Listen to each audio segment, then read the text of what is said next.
Mathieu Lartaud était atteint d'un cancer du genou depuis l'âge de 16 ans. Face à une sérieuse récidive, il a récemment dû être amputé d'une jambe. Mais rien n'arrête le journaliste sportif. Si est un modèle de courage et de volonté. Mathieu Lartaud, qui vient de vaincre un cancer du genou au prix de l'une de ses jambes, continue à garder le sourire. Et une force de caractère tout comme une sacrée forme physique.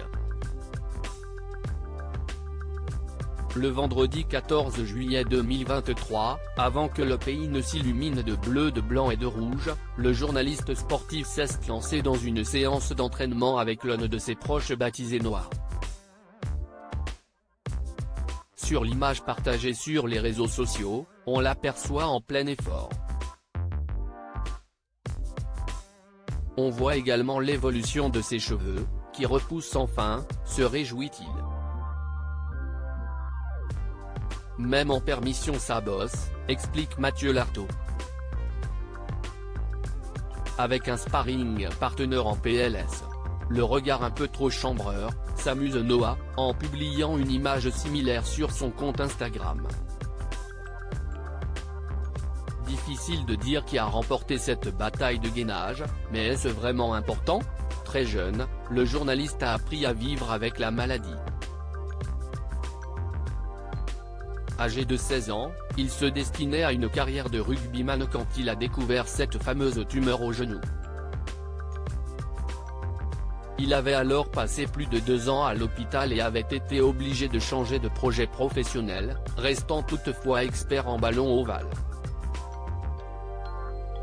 En avril 2023, Mathieu Lartaud a dû faire face à une récidive de son cancer. La seule solution pour s'en sortir, l'amputation de sa jambe droite, qui a eu lieu très récemment, en juillet. Le chemin de la rééducation a débuté depuis 2 semaines et le moral est au top.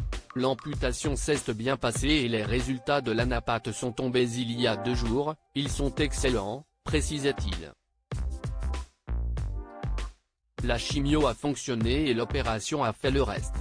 Dans cette épreuve, Mathieu Lartaud a pu compter sur le soutien immuable de son épouse Magali. Quelques jours après l'opération, ils ont d'ailleurs célébré, ensemble, leur noces de corail, puisqu'ils se sont mariés il y a 11 ans, un 13 juillet.